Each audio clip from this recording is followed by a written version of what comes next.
데일리 브리핑. 네, 매주 금요일 데일리 브리핑에서는 저희 주말 방송 위클리 매거진을 진행하시는 문대원 박사와 함께합니다. 문 박사님 안녕하십니까? 안녕하세요. 네.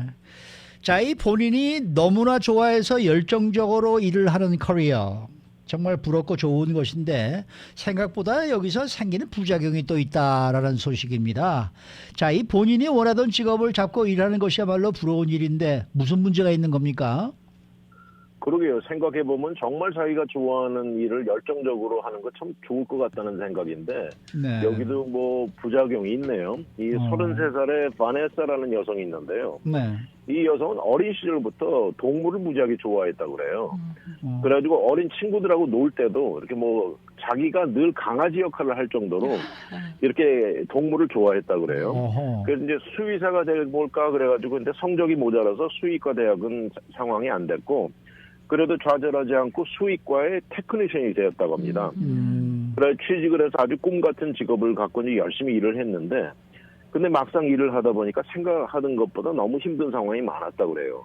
이 같이 일하는 동료들도 거친 사람들이 많았고 이 동물을 데리고 오는 소유자들과의 충돌도 여러 번 있었고 그렇게 열심히 일하면서 인컴도 어느 정도 이게 불만이 생기고 그리고 일하는 시간이 너무 길었다 그래요.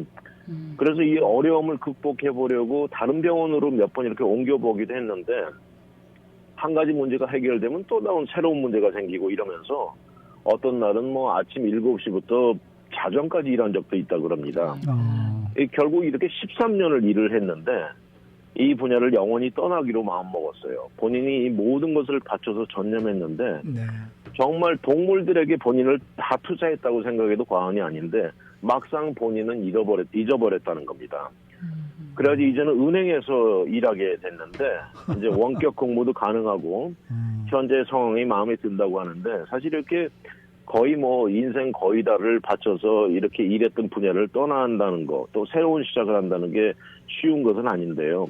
그리고 또 이렇게 한 분야에서 13년 동안 이 노력을 할 때는 참 모든 것을 어려운 것도 다 이겨가면서 했는데 이렇게 열정을 투자해서 이 아무리 본인이 좋아하는 거라 그래도 이런 어려운 상황에서는 장기간으로 유지가 힘들다는 얘기죠. 이런 비슷한 예가 또 있다면서요? 그렇습니다. 이번 얘기는 또 한 30대 젊은 여성인데 매기 퍼킨스라는 여성은 아틀란타에서 자라가지고 이 어린 시절부터 이 여성도 본인이 정말 하고 싶고 추구하는 게 선생님이 되는 거였어요. 네. 그 선생님이 돼서 좋은 직업도 잡고 열심히 노력을 했는데 이 여성의 케이스는 너무나 번아웃이 돼가지고 그 직업을 떠나버렸습니다. 이 떠나버리기 전에 이 여성도 다른 학교로 옮겨서 한 1년 정도 일을 해보았는데 결국 거기서도 이 답을 얻지 못하고 떠나게 됐는데 교편을 떠나고 이제는 커스코에서 새 직업을 잡았다고 해요. 근데 뒤를 돌아보면 너무나 좋아했던 이 티칭 자체를 너무나 좋아하는데 이 여성은 어떻게 그 학교, 뭐 교실 시스템 이런 환경이 안 맞은 모양입니다. 그래서 티칭이라는 이 자체는 좋아하는데 학교 클래스룸이 아닌 환경이 더 좋다고 하면서 지금도 이제 직장을 바꿨지만은 티칭이라는 거 손을 딱 놔버리긴 좀 그런지 요새도 가끔 이 모니터링하고 튜터링을 온라인으로 한다고 합니다. 그래서 정말 자기도 이렇게 열심히 하다가도 번아웃이 돼서 이것을 그만두려고 그럴 때 본인의 상황을 냉정하게 살펴보고 분석해보는 게 중요하다 그러면서 중간중간에 적절한 휴식이 너무나 중요하다고 말을 하고 있네요. 이렇게 열정적으로 일하는 사람들에게 칭찬을 못 해줄 망정 또 악용하는 사례가 또 문제라고 하죠? 그렇습니다. 저도 이 얘기 읽어보고 이럴 수도 있겠구나 하는 생각이 드는데 정말 본인이 좋아하고 열정적으로 일하는 커리어를 갖고 있다는 건 정말 너무나 짜릿하고 좋은 일인데 이런 데서 이제 예를 들어서 이런 사람들은 아무래도 악한 상황이라도 몸과 마음을 갖춰서 더 열심히 할 거 아니겠습니까? 네. 그런데 이런 노력에 비해서 본인의 가치가 제대로 반영되지 못하는 생각을 하게 되는 겁니다. 이렇게 패션을 가지고 일하는 사람들은 이 악조건 속에서도 보통 웬만하면 감수하고 묵묵히 나아가죠.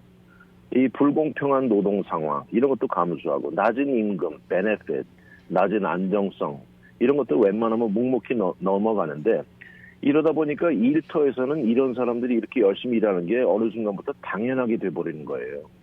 그래서 노동 착취가 생기고 네. 이 적절한 거기에 맞는 이 컴펜세이션이 이루어지지 않게 되는 거죠. 아, 저 사람은 저렇게 열심히 일하는 사람이 의뢰이 저렇게 되는 거니 이렇게 돼버리는 겁니다. 그래서 이런 데를 떠나면서 그렇게 10년 넘게 이 몸이 담아왔던 그런 데를 떠나면 어떻게 보면 본인이 쌓은 아이덴티티를 잃어버리는 그런 건데 정말 예전에 가족 친지들이 본인이 열심히 일하는 모습을 보면서 본인도 자기 직업이 자랑스러웠다 그래요. 근데 이제는 그것이 다 바뀌고 새로운 직업을 잡았지만 이제는 그냥 나는 이제 새로운 직업을 잡아서 일만 한다는 이 단순한 직업이 돼버렸다 그래요. 그러면서 이 하루 일이 끝나고 컴퓨터 닫아버리면 일 끝 이렇게 생각이 든다고 합니다. 네. 그래서 그런지 정말 자기가 좋아하는 일을 열정적으로 했던 그 직업에서 벗어나서 그냥 9 to 5 그리고 내가 좋아하는 일은 아니지만은 그냥 뭐 적당히 워라밸의 라이프를 이어갈 수 있는 그런 직업으로 바꿔서 평화를 찾은 뭐 그런 경우도 있다고 하는데 소개 좀 해주시겠어요? 네, 이렇게 바로 그게 키워드가 안정과 평화라 그러는데요. 네.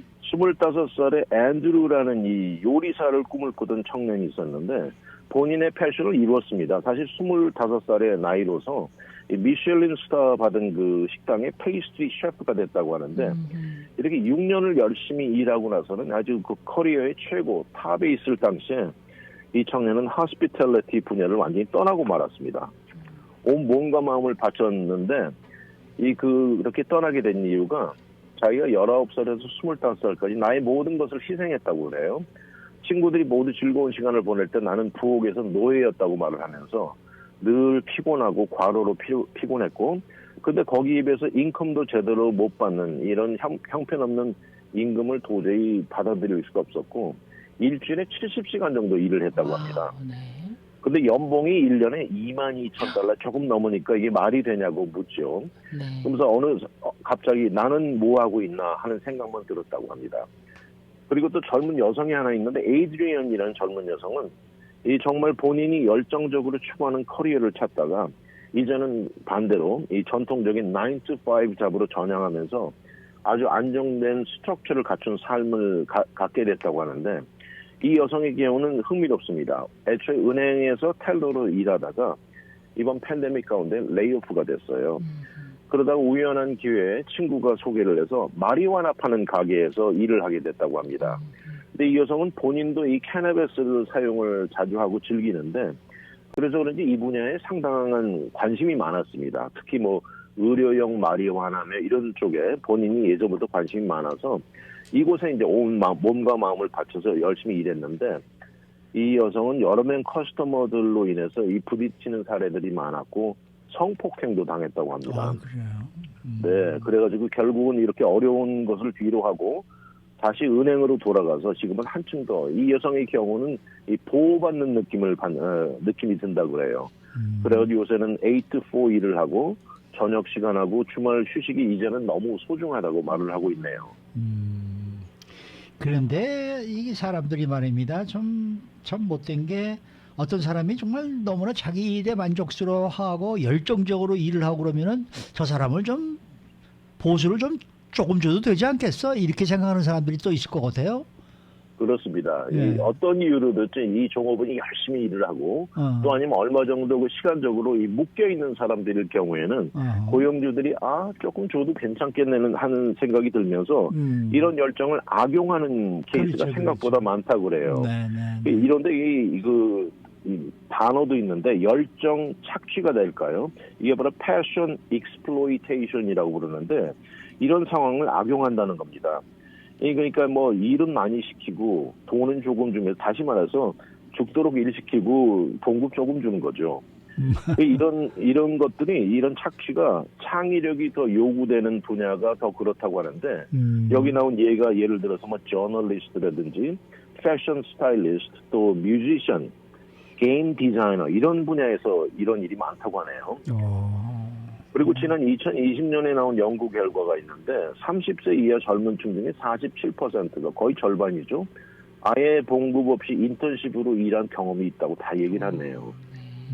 그래서 사실 앞에 말한 그 식당에서 일했던 앤드루 같은 경우도 보면 거기서 일을 시작한 지 얼마 되지 않아서 이런 그 참 불공평하다는 걸 느끼기 시작했다 그래요. 그렇지만 워낙 어린 시절부터 본인이 꿈꿔왔던 거라 그만두는 데까지 몇 년의 시간이 걸린 거죠. 그래서 그때 열심히 일할 때는 이 본인에게 돈은 그렇게 크게 중요한 것이 아니라고 얘기를 했는데 이것을 두고 전문가는 말합니다. 사실 이 누구나 돈, 보수 때문에 일을 한다고 얘기를 하면서 이런 것을 인정하는 것 수치스럽게 생각하지 말라 그러고 대부분의 사람들은 솔직히 돈이 필요해서 일을 한다고 강조합니다. 또 여기 자시라는 학생도 있는데 사실 어렸을 때부터 극장에서 일을 해왔는데 여기도 또 4년간 몸과 마음을 바쳐서 열심히 일을 했는데 이 정말 고용주들은 정말 낮은 임금으로 거의 뭐 막노동을 시키다시피 했나 봐요. 이제는 떠나가지고 이제 학교에서 선생님이 됐는데 어제 임금도 좋고 전통적인 9 to 5 직업이 이제 자유를 찾았다고까지 얘기를 하네요. 말씀을 듣고 보니까요. 정말 내가 좋아하는 일을 열정적으로 하는 것이냐 아니면은 내가 아주 크게 좋아하지 않는 그런 일이라 하더라도 일과 삶의 균형을 이루어가느냐 여기에 좀 갈림길이 있는 듯한데 내가 좋아하는 그렇습니다. 꿈을 접고 그냥 삶과 또 일의 균형을 맞출 수 있는 직업으로 바뀌어도 인생의 의미가 뭐 사라지는 건 아니지 않을까 또 이런 생각도 해봅니다. 그렇죠. 사라지지 않죠. 이 앞에 말한 에이드리언 같은 여성도 이렇게 떠나기로 마음먹는데 2년이 걸렸고요. 매기 씨는 4년, 앤드루는 6년이 걸렸습니다. 네. 이렇게 참 변화를 결정하는데 상당한 시간이 걸리죠. 왜냐하면 이 내가 몸을 바쳤던 이곳을 떠나고 또 새로운 곳에 가면 또 새 시작이면서 또 트레이닝도 시작해야 되는 이런저런 생각으로 두려움도 앞서는 거죠. 근데 정말 이 큰 부분은 이렇게 본인이 거기를 나와도 본인의 패션이 끝나는 것이 아니라고 해요. 자, 앞에 말한 그 식당에 있던 앤드루도 이제는 지금도 어딜 지나다가 케이크 냄새가 이렇게 나면은 옛날 생각이 난다 그래요. 예. 그런데 요새는 그래도 저녁이나 주말에 시간이 훨씬 생기면서 다른 취미 생활도 좀 생각할 수 있고 내가 진정 하고 싶은 일을 할 수 있다고 하는데 이 앤드루가 지금 나이가 31살이 돼가지고 뭘 시작을 했냐면 이렇게 본인이 겪었던 이 패션 트랩이라고 합니다. 이 패션으로 인한 어떻게 보면 함정이죠. 네. 여기를 빠져나오는 코칭을 하고 있어요. 이런 비슷한 상황에 있는 사람들이 더 이상 견딜 수 없는 상황에서 뭔가 변화를 원한다면 절대 가능하다고 코칭을 하고 있습니다. 제가 그 한국에서요, 모 방송국에서 이제 일을 했는데 스트레스가 네. 어마어마해가지고 그걸 네. 견디질 못했어요. 그래서 이제 그만뒀는데요. 제가 그 방송국 앞을 지나갈 때마다 울었어요. 열정이 너무 컸나 봐요. 아, 예, 그런 경험이 있어가지고 미국에 와가지고도 방송 일을 다시 찾아야 되는데 그랬던 그때가 생각이 납니다. 정말 방송국 앞에 지나갈 때마다 울었어요, 정말로. 근데 그 울음의 의미가 뭐 아쉬워서 우신 겁니까? 아니면 너무나 힘들어서 잘 나왔다는 그런 의미입니까? 거기 있었어야 됐는데 견뎌냈어야 되는 건데 또는 뭐 라디오를 듣거나 텔레비전을 보면은 저거 내가 했으면 참 좋았을 텐데 막 이런 생각이 많이 들었어요. 그게 아마 지금의 라디오 코리아에서 잘 해 나가려고 자꾸 마음을 먹는 이유 중에 하나가 되지 않을까 하는 생각도 해봐요. 네. 네. 어쨌든 뭐 원하시는 걸 하고 계시니까 네. 얼마나 잘 됐습니까? 앵커님은 어떻습니까? 저도 마찬가지죠. 네. 문 박사님도 마찬가지죠? 그렇습니다. 네. 저희 세 사람은 정말 오래 이 라디오 코리아에 몸담았죠. 네. 글쎄 말이에요. 맞습니다. 네. 수고 많으셨습니다. 네, 감사합니다. 네, 지금까지 문대원 박사와 함께했습니다.